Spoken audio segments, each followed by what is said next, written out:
CM Revanth Reddy game changer అన్నారు కాంగ్రెస్ లీడర్లు. ఆయన ఎక్కడ ప్రచారం చేస్తే అక్కడ కాంగ్రెస్ గెలుపు అన్నారు. రాష్ట్రంలో అధికారం కోల్పోయిన ఫ్రస్ట్రేషన్లో బీఆర్ఎస్, అధికారంలోకి రావాలనే ఫ్రస్ట్రేషన్లో బీజేపీ నేతలు నోటికొచ్చినట్లు మాట్లాడుతున్నారని ఫైర్ అయ్యారు. కారు కమలం కలిసే కాంగ్రెస్ ను విమర్శిస్తున్నాయని మండిపడ్డారు హస్తం లీడర్స్.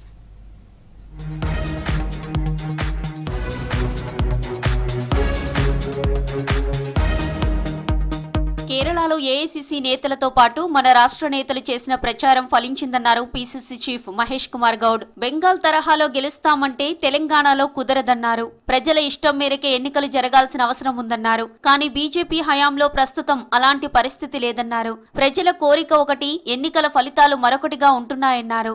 ఎన్నికలు అనుమానాలకు దారి తీస్తున్నాయన్నారు మహేష్ కుమార్.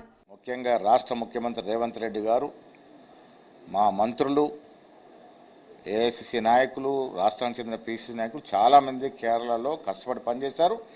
ఇక్కడ జరుగుతున్నటువంటి సంక్షేమం ప్రజలకు వివరించగలిగినారు. కాబట్టి అక్కడ ప్రజలు ఇక్కడ సంక్షేమం, ఇక్కడ అభివృద్ధి చూసి ఓట్లేసినారు. ఇదో రకంగా కేరళ విజయం అనేది, ఆ విజయంలో తెలంగాణ పాత్ర చాలా ప్రామాణికమైంది.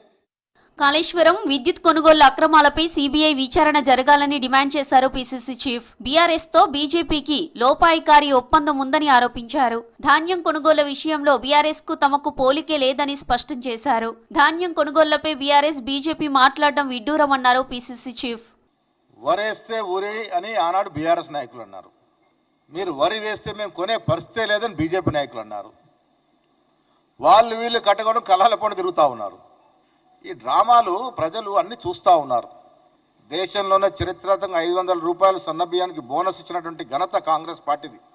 సన్న బియ్యం కొనడమే కాదు, ఆ సన్న బియ్యాన్ని పేదలకి కడుపు నిండా భోజనం పెట్టే విధంగా సరఫరా చేస్తున్నటువంటి ఘనత కాంగ్రెస్ది.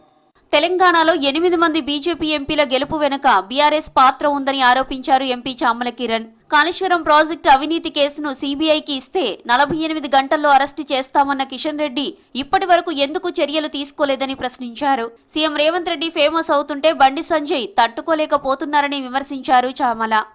నిజంగా మీకు బాగా పట్టుదల ఉండి ఈ రాష్ట్రంలో మీరు నిజంగా జెండా ఎగిరేయాలనుకుంటే అప్పుడు 10 ఏళ్ళ అధికారంలో ఉన్నప్పుడు నిమ్మకు నీరెత్తి దోసుకుంటూ పోతుంటే, ఇప్పుడు మేము ఈ కాళేశ్వరం మీద, విద్యుత్ కొనుగోళ్ల మీద, ఈ ప్రాజెక్టుల మీద ఉన్న రిపోర్ట్లన్నీ ఇచ్చి సిబిఐ ఎంక్వైరీ ఏమని చేయనికి ఏం సమస్య మీకు?